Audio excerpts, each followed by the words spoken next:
just having the opportunity to be in person, we feel we just get a lot more information across than trying to piece together a lot of online videos.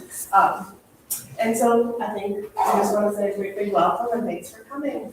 I'll introduce us. We have a robust, amazing team here and some amazing family members. I'm excited to come and share some of their insight and wisdom and advice. So my name is Julia Buckingham, and I'm one of the teachers at the Kickapoo Valley Forest School. This is Tiana Puig, and she is also a 4th PQ teacher this year. We have Robin Holzman. She's a member of our leadership team, and Janelle Kisa, member of our leadership team. Megan Gustafson, a member of our leadership team, as well as the district administrator for Lafarge School District. I should also mention that Janelle is also the education coordinator director of the Kickapoo Valley Reserve Education Programming. And so the 5 of us make up what we call our leadership team, and it's this really amazing, dynamic way to, a 5-headed principal, we like to say. And so we make a lot of the decisions of the operations of the school, but also long-term visioning, along with our governance council. And we have Barb Sarnowski, she's a member of our governance council. And we have 2 amazing mothers of our forest school, Emily and Gianna, and they've come to be part of our parent panel. So when we get to the questioning part of things, or throughout the slide, if a question comes up and you feel you can answer it, please help us. So we're just really glad that you all came. So yeah, I think in time, we will have time for questions at the end, but if you have questions throughout the slide, please just let us know, because I'm sure other family members are thinking of the same thing. So we just have a few short slides. Full of information. So welcome. This is kind of the nuts and bolts of how our school operates. The Kickapoo Valley Forest School is a public charter school housed, and I should say part of the Lafarge School District, housed here at the Kickapoo Valley Reserve. Currently we're renting 2 classroom spaces, we call them homerooms because nature is our classroom. We rent 2 classroom or homeroom spaces, one here at the visitor center and then that Prairie Springs building out here. We're growing our kindergartners are growing into 1st grade next year, and the Kickapoo Valley Reserve is undertaking an expansion project to add another building similar to what we call Prairie Springs building this summer. And so we'll still be in one of the classrooms, we'll still be here at the visitor center for next year. So we are a Lafarge School District school, what's called an instrumentality in the charter school world. So Jimena and I, as teachers, are Lafarge School District employees, and same with our paraeducator staff.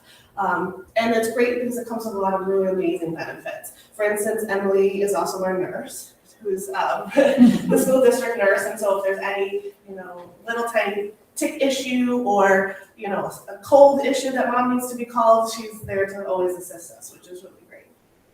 So Megan Gustafson helps us with the inclement weather days. We usually follow, and we have this past year plan to, whenever the Lafarge School District closes, our school KVFS plans to close as well. We have options for busing, and we can maybe talk a little bit about more because I'm sure there's lots of questions about that. Pupil services, so if your child is needing special services, speech or OT, occupational therapy or physical therapy, all of those services we can work with through the school district. Our food service, currently we have some students receiving daily school lunches. Currently they're coming in paper bag sack lunches with a choice of a sandwich, so either like a peanut butter and jelly, ham, turkey and cheese, a fruit, so like applesauce, apple, orange, a vegetable, well, I think they consider cucumbers vegetables, but so carrots, cucumbers, and then milk, a choice of chocolate or white milk. So on a monthly basis, if you're interested in food service, summer, our office manager will send home a monthly form to fill out, and you can tell us what days you're interested, if you're interested in lunch.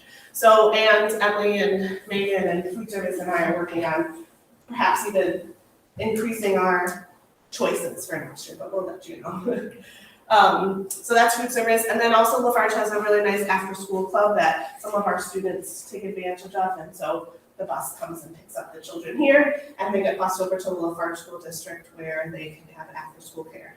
So 5:30, I think. So that's like just one teeny tiny amazing reason why we're part of the Lafarge School District, so. I'm listening. Maybe you'll get into this, but what is the after-school care at the Lafarge School? What does that consist of? We're doing It's kind of guided, you play, there's one or two staff members and, no more than 15 children, and they do snack and outside play and board games and things like that. It's really just to provide aftercare for families that need it, aren't able to pick up at distance. So is that a wait list basis then, if there's no more than 15 children? Potentially, I think we would, if there's more interest, we would look at hiring some staff.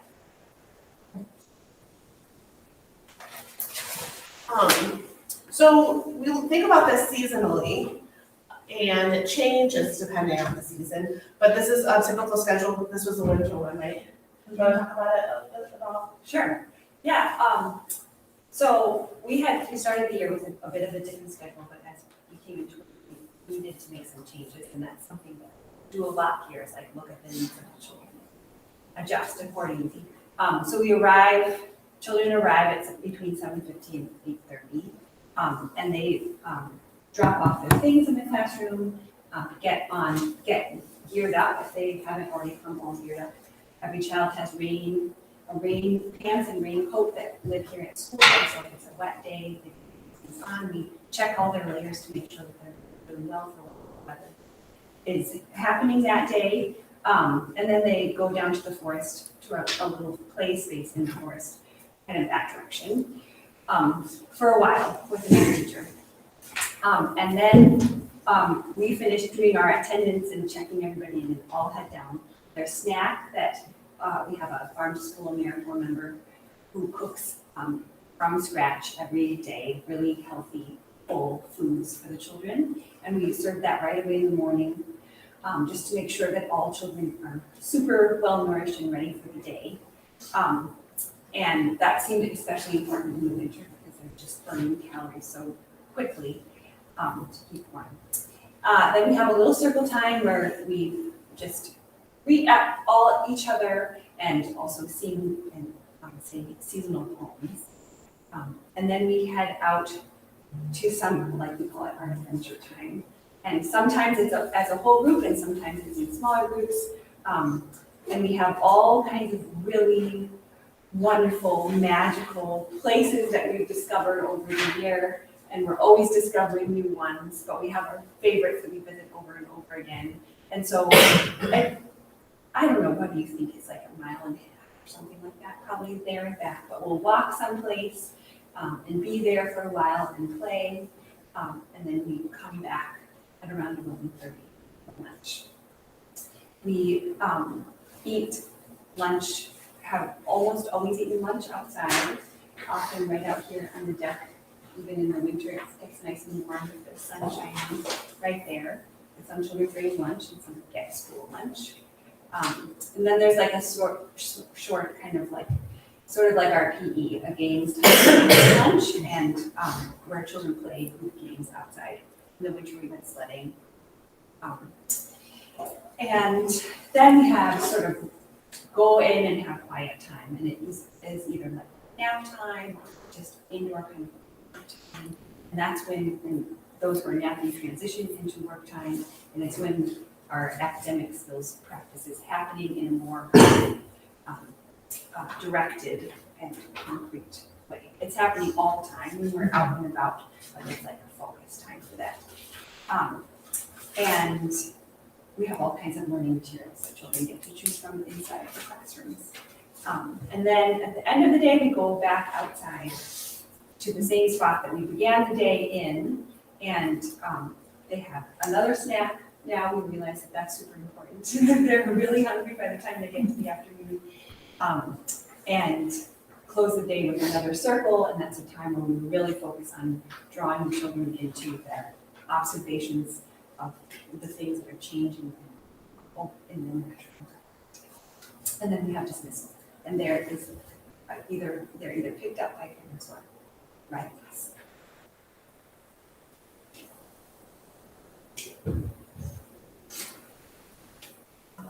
So we just wanted to take a moment to talk about the slide of engagement and learning. Like Humana had mentioned, there's consistent, continuous opportunities for learning every moment when we're out on a trail. We feel, and I always get teary-eyed, just the experiences that the children can engage in can never be taught by myself or by another teacher or in a book. It's just like through their direct experiences and their hands-on opportunities allows them to just learn so much, which is such a huge part of our school, and it's hard to express in words, and just being able to see it in person, it just blows my mind every day. So it's really, really awesome that we can offer this rich learning environment. And I've been recently contemplating about how lucky we are to be able to be here at the Kickapoo Valley Reserve, because there's so much diversity in the different landscapes and all of the encounters that we're able to go to. Yesterday it was starting to get a little warmer, and we could go into a cool bowl with rocks under the pine trees, or the frogs are calling so loud, so we were able to go look at them today, and it's just so many wonderful experiences coupled with the seasonality, which is super great. And children really truly become comfortable with nature. They seek out and they understand the different plants and animals and weather. The children somehow knew that there was a storm coming, and sure enough, later that day, I think we were saying oh, there's a tornado coming. This was in the last fall, and later that day, they were oh, tornadoes coming. I was like, how did the children know? Is that really correlating? So I just feel like they become so comfortable, and it just becomes such a wonderful learning environment. That really tactile sensory development through all of their senses is so prominent. And the strength and coordination is fascinating, the amount of agility and ability to climb and to just traverse the hills and to run and it just blows my mind. I know I'm gonna say that a lot probably in this presentation. And maybe our parents can pipe in and just see some awesome positive developments that maybe you've seen in your child over the year. Well, I always think of our conversation, even last fall, just watching my child just run down a hill, watching the kids run down a hill. How at first they're kids and they're clumsy and they're tripping, and but after even a couple months, we were noticing how they were just running down, and their whole just spatial awareness and everything had developed so much so quickly from being outside. Mm-hmm. But even to things like Cash's vocabulary, the way he describes something, or we'll be playing outside in our yard where we're at all the time, and he'll be like, wait, look at this. And he's so focused in on something and describing it in all different ways than he was. Yeah. Yeah, I've had the same experience with my children. We moved here from a place with a completely different environment, and this was my family's first ever winter, first ever contact with this type of wildlife and these plants and in the environment as a whole. And if it's one thing I can say that I've learned from my children being here is to trust my children, because they do learn things that we can't teach them just by being here. And I have, with 100% honesty, never received a complaint from my children about the weather, about the environment, about getting hurt. They've learned to trust how they navigate this environment because they're just simply given the opportunity to do so. And it took some work for me, within myself as a parent, to just say, okay, I just need to trust my children, and find comfort in that, and learn when not to step in, because that is my tendency, is to just be very careful today. Make sure you stay warm, and try to overdo how I show up for them. But they seem to have really found their way, and that's part of what makes this place so special. But that's one little piece of what makes it so special. Yeah, that ability to assess risk. It was wet today because of the rain last night. The little boy was starting to climb up the branches of the white pine, and he goes, oh, it's slippery. It's just so amazing telling the difference between an alive branch or in the winter, they have understood that it's so on the really cold days that the branches can crack easier. And just that ability to understand what they're getting themselves into. And it's scaffolded and, we really take precautions and make sure that the child is set up to be successful, to climb a tree or to hop over a narrow creek. And just making sure that they can succeed and that they are safe, but just allowing those opportunities can really build. And we come to know each child and their abilities and their strengths and their learning curves really, really well. So we know like which child we really have to watch in the tree and which child we know is gonna be really solid climbing the tree. Or, there's a lot of very, very intentional observation of children and helping them wherever they are in the process of becoming comfortable in the environment. And we often have been getting other teachers coming to observe our Amanda and I in the environment with the children, and they ask like, well, what about tree climbing? Like, how do you know like too high is too high? And our response is always just what you said. Depends on the child, and it depends on the teacher's own comfort level too, and it just is really, there's a lot of factors that in each child is so different. And it's that ability to assess risk, what is their ability to. We have a whole slide about this next one, part of it, the skills and cooperation and problem solving. The children are in a very highly social environment, constantly being able to talk and engage and learn and play from each other. And so the skills and cooperation and problem solving are constantly being worked on. And it's just a real asset and wonder that just being in this play-based environment that they have that opportunity to engage in those opportunities. We've mentioned the deep knowledge about their environment, just the continuous, daily, long, extended play.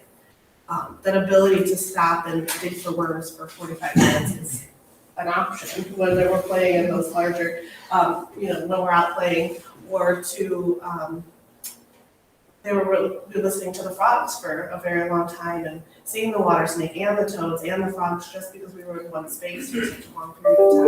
Or walking past the goose that's been sitting on her eggs for the last 2 weeks. One day we're gonna walk to the pond and I'm sure there's gonna be goslings, but the children have been, walking past every day, or at least every week to see that same spot.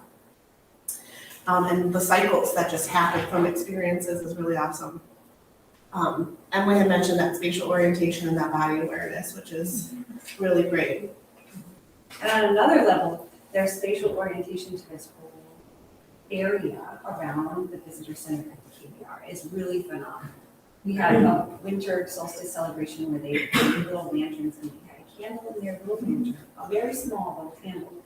And it was dark and they came with their families and took them on a walk with their little candle.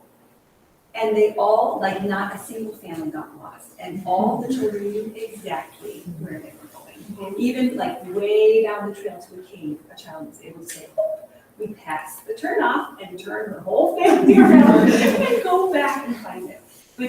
And then we see it all the time if we come to a place from a different direction than we usually come to it. They'll be like, oh, I know exactly where we are.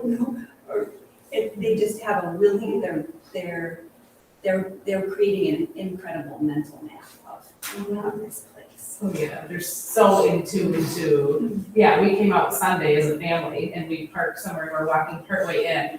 And just the way Cash was describing, like, well, if you go past that, the second smallest oak tree. And it's like, okay, it's like, well, that's Old Harris Trail. Okay, like he just like knew where everything.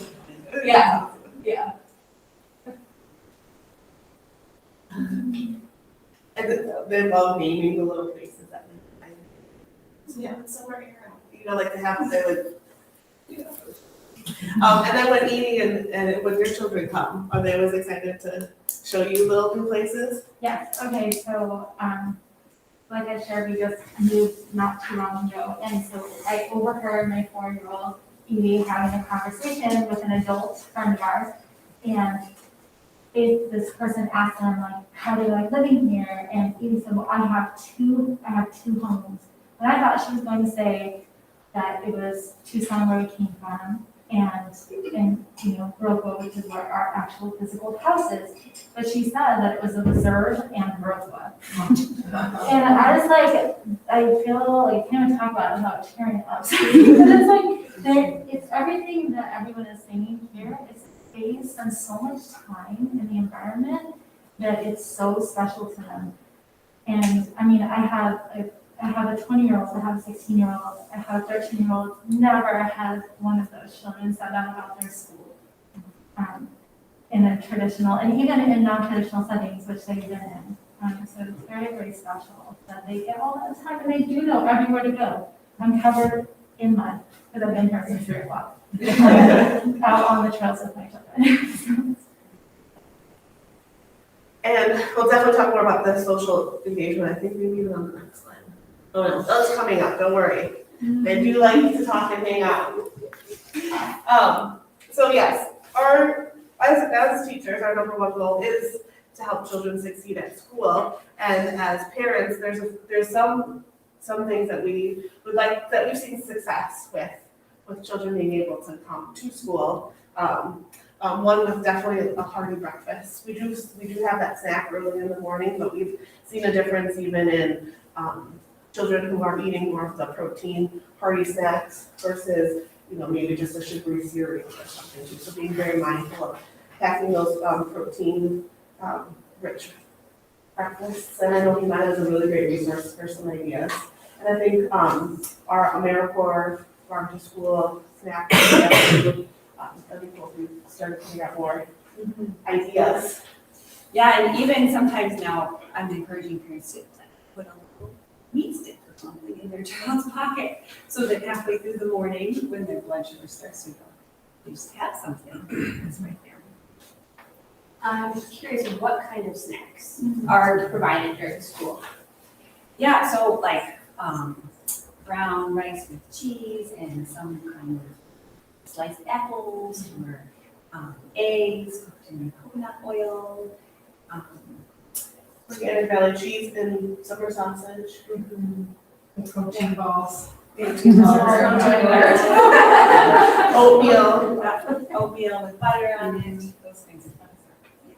Seasonal veggies and fruits Yeah. you get from local farms. Local farms, and then another great partner in the Local Farm School District is that we have garden space at the school garden. And then we buy like bulk organic grains. Oh yeah, you haven't finished this. So, and just to be, maybe you want to talk about these because you Sure. Yeah, so hearty breakfast is super important. I think it's just like really good meals, paying really close attention to meals in general, even at dinner time.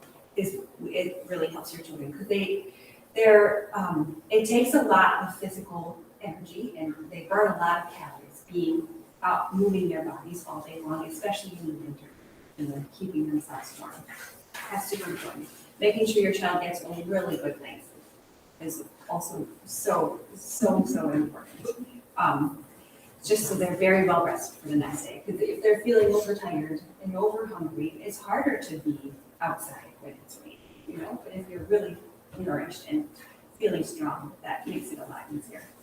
I also had a parent in parent-teacher conferences telling me, they realized that they didn't need to plan extra things for after school, like that their child had already been out doing like on an adventure all day long, and what they really needed to do was like sit on the couch and read stories and be snugly and be warm and just like be together, but that it can be a quiet time, and that I think we see that it makes it, if they have that grounding time, that it makes it easier to like be robust for the next day.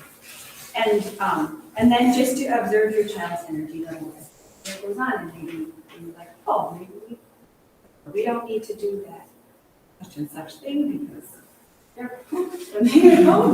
We just need to like snuggle up as a family first. Do you have any helpful hints? My children never want to leave, and so we're always the last people here. So I may not be the best person to talk about going home and stuff like that. Because my children never, ever want to leave. We're here at least an hour after school every day.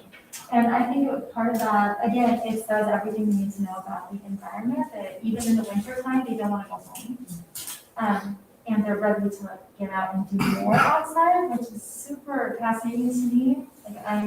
It's really special. But yes, the sleeping and the food is so important because they are so tired. And I don't know how that love for nature is, I guess, and being here is what makes them want to continue on and on until they just pass out. But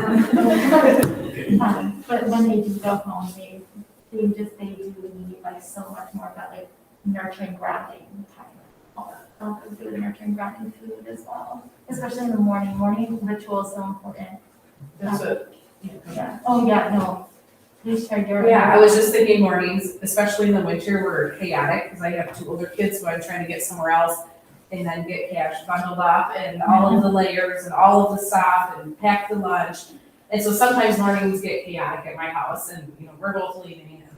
So, but having something good for him to eat beforehand so I did a lot of it took me a little while to get in my groove, but make ahead stuff. I would make whole wheat muffins and put them in the freezer. I could take one out, or hard-boiled eggs, things that he could take and even eat in the car on the way, but it was something filling. So that was helpful for us because the mornings were busy, especially in the winter. Now it seems this is so easy. Pants and boots, we can go. We don't have to put on long underwear and find the lost mittens again. And what did you leave at school yesterday that we don't have at home? Yeah. And also I think knowing it's okay, if your child, especially the younger ones, I've seen just as the nurse and the attendants, but also with my own child, at the beginning of the year too, sometimes they're just pooped out by the end of the week, and it's okay to give them a rest day if they really need it, because I think it's better for them and probably better for the teachers. If my kid's super cranky, he probably shouldn't be there today because he's just so tired, or say we had something going on one evening and you just didn't get that time to decompress at home. It's okay to. Are you going to talk about transitioning to school? Is that part of, or should I ask my questions about that now or later? Sure, you can do that. So my son has never been in daycare, and I've never dropped him off anywhere where he didn't already feel super comfortable and familiar.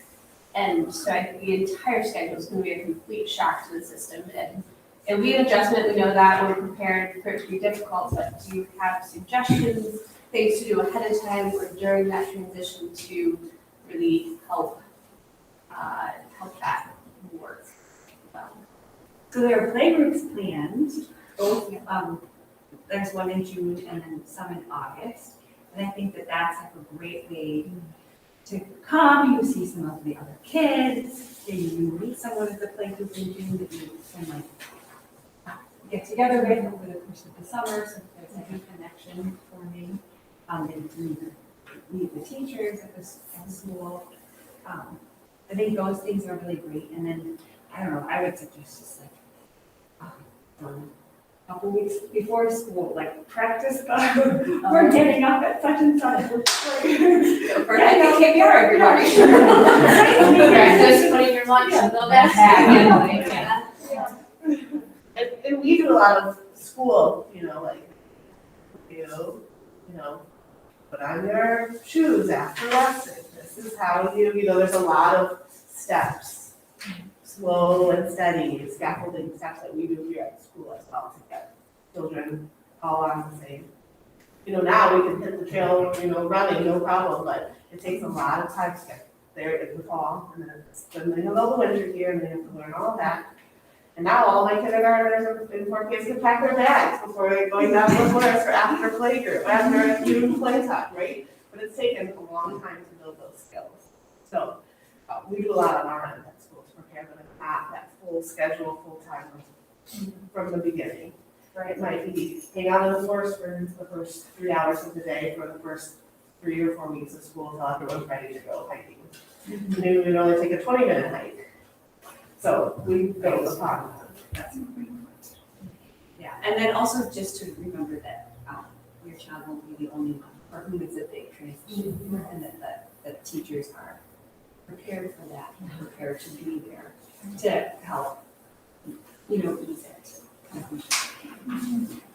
Yeah, I was just gonna ask related to that, so especially with all COVID going on, for Amy, he's gonna be just turning 4 right before it starts, so he'll be on the other side. He hasn't spent a lot of time with a lot of other kids, especially moving out here, we haven't known anybody, we moved out about a year and a half ago as well.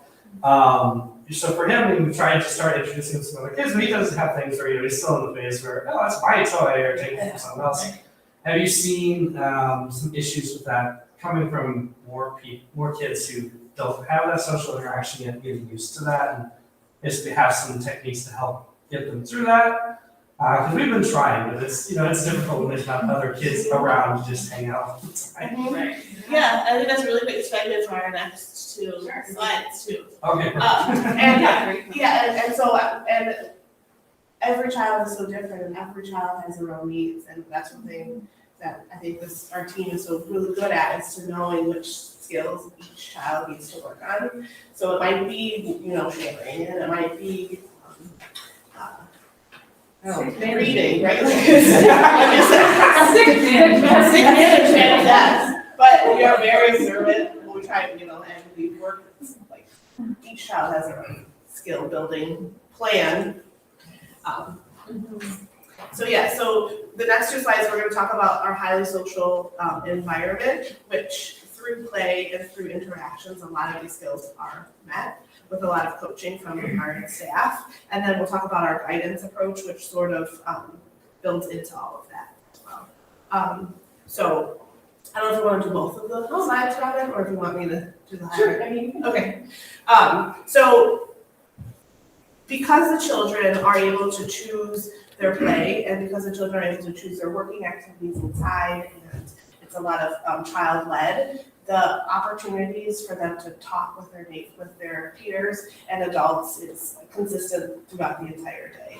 And so from that, we've noticed as a staff that there's a lot of just sort of things we want to make sure that parents are understanding, that these things may be happening at school, and that on our end, as a staff, we're working very hard to teach the children these skills and to build from that, and that's all part of the learning process, and that's how we feel this is how we do school. And so the children do really enjoy and love being with each other. So they're, especially as they're getting older, they become humans are highly social, and they want to engage and want to talk. And through that, just think of all the conversation skills that they're able to practice, vocabulary, and it takes a lot of energy to be constantly navigating. I feel like it's like a little beehive. We actually have a group of children playing beehive right now, and it's really adorable. There's like guard bees, and the queen bees live like the eggs. But it is a hive, and they have to interact, and they're always, moving around, and there might be a conflict, an ongoing conflict, and there might be a conflict, but conflict is good, and we're teaching them the skills on how to develop relationships with people. And so it's a lot of work, and it takes a lot of energy, and the children do get tired from that. Sometimes we may see physical reactions at first, so the stick management that Robin had mentioned, or aggressive, more aggressive words, or unsharing sort of type of behaviors. And so knowing that this is something that we're working on is just what we do at school. We practice these things on how to work, and how to use kind words, and how to Step in and often model them, if they're in that kind of situation. Like you would this way. Yeah. We could say, could I have a training all the time? And the tools to use, we do a lot of individual discussions, small group discussions, whole group discussions, modeling. I have a little chickadee that comes in and talks about, name's Trillium, she comes and talks to the children about things. And so we share a lot of social stories, telling oral stories about things that happen. And so we work on these on a daily constant basis, and we're always observant. And habits. Yeah. And we, so there are gonna be those hard moments, that's part of being. And we're observing very carefully, and we see so much growth over the course of the year. Just incredible social growth and connection, and even children understanding just like the different needs of other children in their class, and learning how to navigate certain situations with like one specific individual. They develop those skills too, which is like just so profoundly healthy and helpful for life as a human being in this world. And we talk a lot about personal boundaries from the very beginning too. And so that's just an important thing. Okay, you're just gonna share this one. So, I'm embedded with the school on Tuesdays, so I get to be a part of things and working with our children on many of the things that we're talking about with their social and emotional development.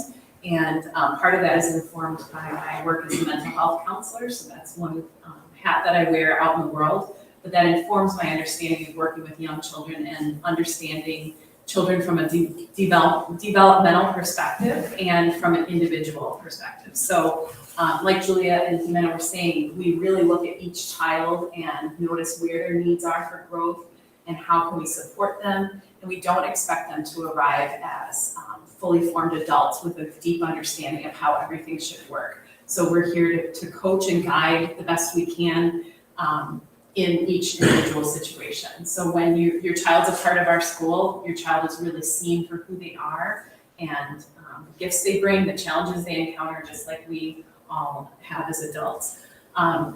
So when we're talking about guidance, we really look at, and because this is an innovative environment, it's different from being in four walls and the traditional classroom setting. Our children are really busy, they're very active, they're very engaged. So one of our first jobs is whenever there's a challenge to assess for hungry, tired, thirsty, a need for connection or attention.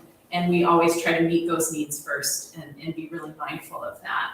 And then we connect children with resources the best we can in the moment. Sometimes children have to wait for another child to be cared for or for something to be taken care of in our day, but we are always working to meet their needs. So when your child's a part of our community, we see them and we attend to those things really mindfully and carefully.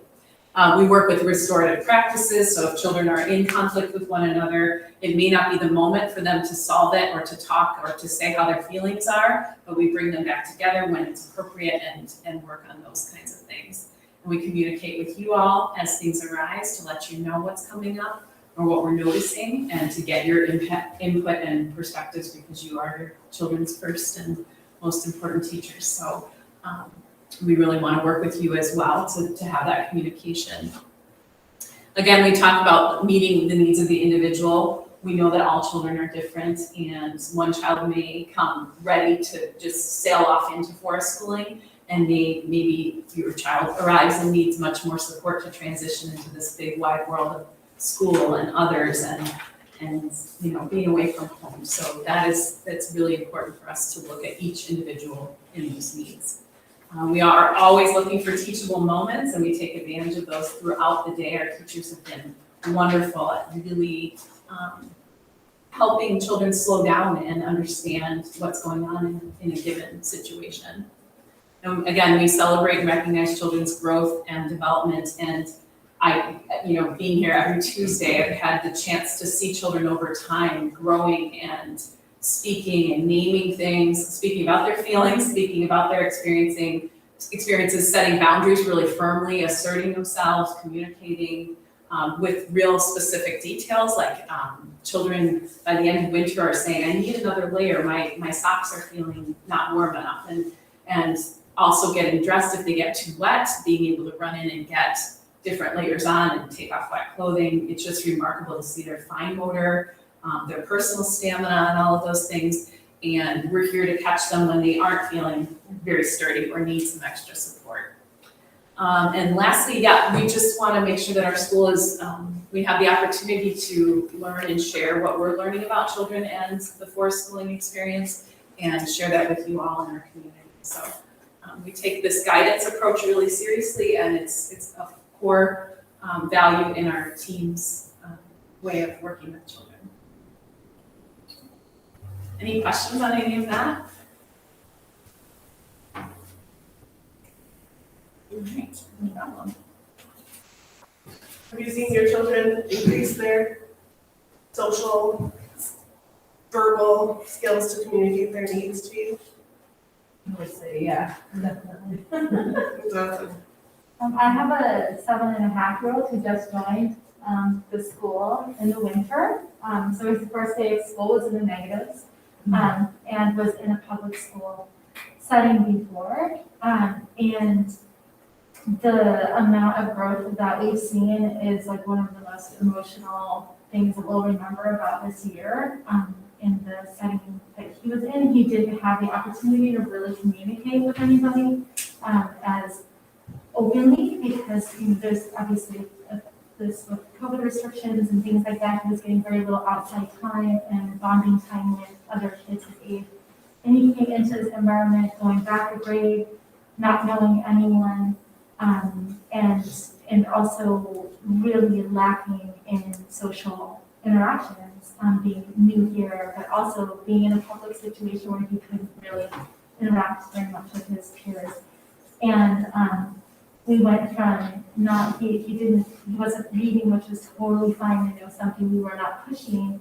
However, being in this environment and talking about these things that he has these new passions for, like he's just obsessed with mushrooms and different plants and edible plants versus poisonous plants, and what it's done for him is given him something to talk with his friends about and to be able to bond over, but also he's been now wanting to take out books about these different things that he has discovered and is learning to read from a very natural place.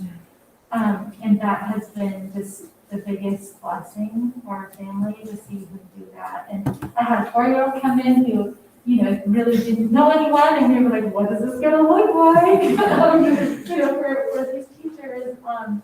And then to have our older child come in and see that they were, again, just in sitting back and trusting.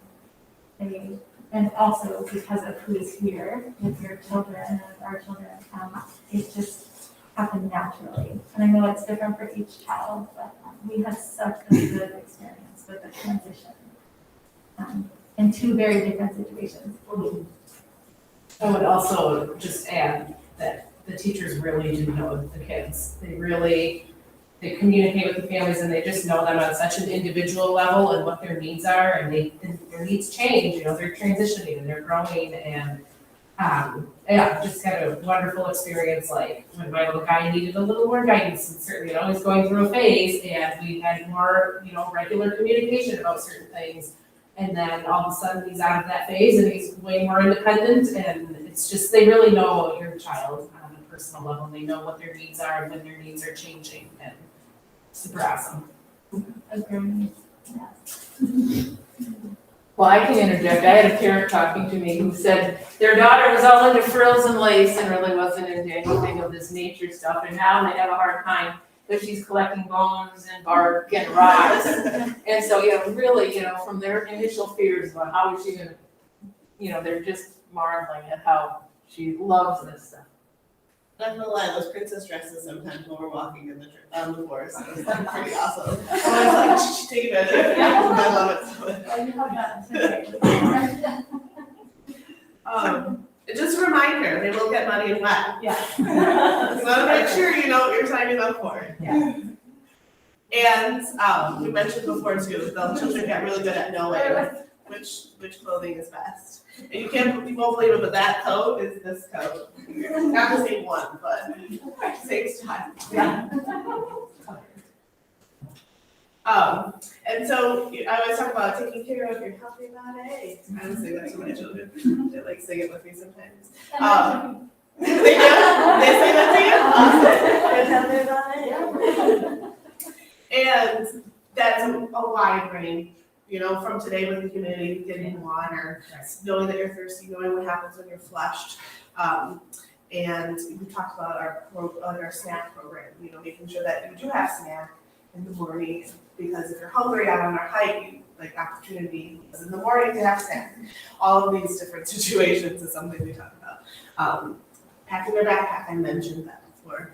Expressing your needs, I have to go to the bathroom. and learning to dress themselves. Another big thing is going to the bathroom. We have a couple different options. When we're here at the visitor center, we have the inside option. When we're out hiking, sometimes they really have to go knowing that Nature P is something that we do, but we also talk about the responsibility of where to go and the personal boundaries of other people around, having that respectful, not being in that area when someone is going to Nature P. So that is something that we do end up having to do at Ford School when we're out away from the visitor center. And teaching the children, that's another whole set of skills that we have to practice about where and how and when and how far. And each child, again, has their own comfort level with that. Some children will absolutely never go Nature P. And then I have to have I have a child that needs to go to the bathroom at 11:30 every single day, right? So then again, children have their own schedules for that as well. And making sure that we as teachers are making sure that every child is comfortable and not pushed to do anything that they're uncomfortable doing. Yeah, we have like a whole schedule in our minds of like the children have to go first thing when they get to school. Yeah. The children have to be reminded. It's in my summer notes. Yeah. So since our son's never been to daycare or done without anybody, he's not potty trained yet, the goal of the summer is to potty train him before coming to school. How do you work with that? Like, he doesn't understand, he doesn't get too fast enough. Sure. Yes, but he doesn't quite understand. He understands I have to go to the bathroom, but he doesn't go two and two together, hoping we're gonna get there. Sure. Does that happen? It's not a common thing. I mean, there are a lot of young 4-year-olds that do start school, so, it's not an uncommon thing. And I think practicing over the summer is really, really important. And we'll continue to, introduce those things as we start coming to school. And then we have little changing areas in our classroom for lots of different options. Did they spill their, water, play with water? Did they get cut in the creek? Did they have an accident? So lots of extra change of clothes, and knowing that the children may come home with changed is something that happens often, no matter what the incident is. So if we're comfortable with that, we can definitely talk as a family too about making a plan for that. Does that help? Okay.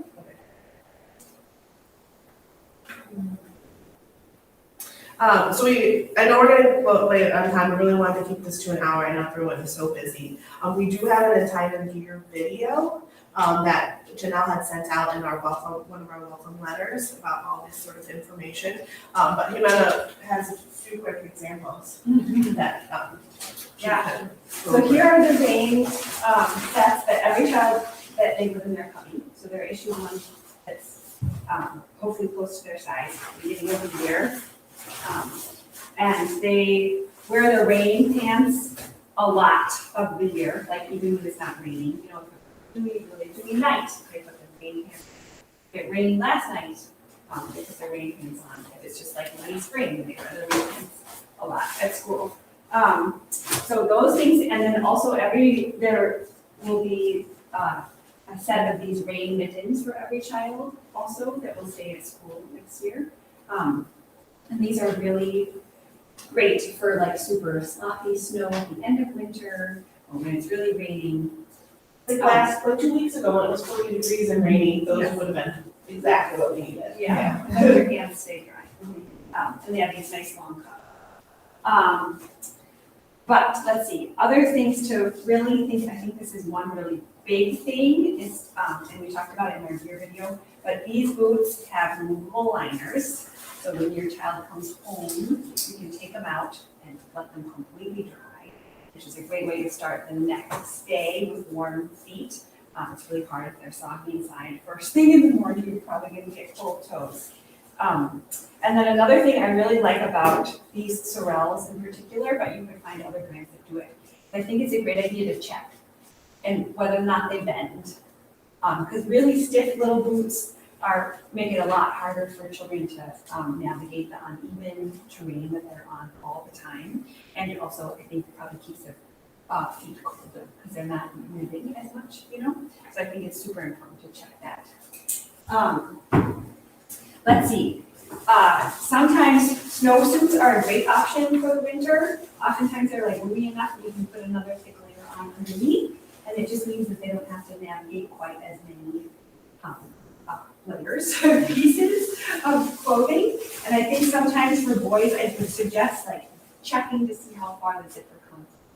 And I think looking for ones that, go down farther than this is really helpful for them to be able to go to the outside if they need to during the day without having to take everything off. We had during the really cold part of the winter, there were children who regularly wore 2 coats outside. I regularly wore 2 coats outside. So having like a thinner down coat like this with a thicker one that has a really good wind proof and like more kind of heavy duty shell, I think that's can be super helpful to stay warm. And if you don't have 2 coats, or even if you do have 2 coats, keeping your eyes out for wool sweaters for like the rest of the year until school starts. If your child can have a couple good, really like good wool layers, and this is obviously felted, probably got washed in the washing machine, but if you find one at a thrift store like that, like just cut off the sleeves so it fits your child's arms. But wool, we cannot say enough about how important wool is to keep warm outside during the winter. So wool base layers, to wear underneath pants, and then a good wool sweater, even if they wear the same one every day for the entire winter. None of us here are gonna judge that, even if it's super dirty. We're not gonna judge it. We just, the most important thing is for them to be comfortable. Also, we did buy this year, and sort of towards the end of the winter, so we didn't end up using them, but we're planning there'll be like a fleece jacket like this also in every child's cubby, and so if they come with but not quite enough on, it's an easy thing that we can help them put on underneath their coat to stay warm. Layering your child, as we talked about in our gear video, it's just like, you can't say it enough, but if they're super well layered with good warm clothes, they'll just be so much more successful outside for long periods. These are some of our lend out snow pants, but checking for ones that, making sure that they have an elastic piece like this that goes inside the people over your boot is really super helpful to keep snow from going into the boots as we talk about. And along with wool layers, I really highly recommend wool hats, and especially with a balaclava. We didn't find one in anyone's cubby today, but a balaclava, that just has an opening here, but covers the neck really well and has a tight covering over the ear. It's so great, and then you can wear a wool hat over the top, and that will really set them up for keeping their head warm. And then for winter mittens, we really are recommending mittens that have long cuffs like this, because they, and especially like good stretchy ones like this, because then they can be pulled up over the coat sleeves. If they're super tight, long sleeves, it's hard to get over the coat sleeves, but doing that helps so much with that, not getting snow down inside of your mittens. So here are 2 different examples that we pulled out. These in particular are just like, they're so easy to put on, and they really keep the snow out. And then last fall, we were not anticipating how many mosquitoes are going to be here, but it was very mosquito-y here for the first month, 2 months, 2.5 months of school. We ended up buying mosquito nets for their heads, and so we'll probably have enough for everybody. And we also liked the ones that actually had a hat, so it was a hat brimmed hat, and then it was attached to the brimmed hat. Or being able to fit a brimmed sun hat underneath the fall cap. Right. Would be good to check out too. Yeah, so if you see one out and about like that this summer, it might be worth having. One quick question about boots. With multiple layers of socks, how big do you recommend getting boots? Like a size too big, a half a size too big, that's not something that's really talked about this year, but it is helpful if you'd rather have them be a little bit on the big side than super tight, right? Then they get cold more easily. And then, so this is like for winter, but they'll also need a pair of rubber boots for the fall and maybe possibly a pair of needle-prone boots for like the in-between season when it's too cold to wear just a plain rubber boot and not really cold enough to have your big winter boots on. And we really have to say that we have a lot of gear to lend out, and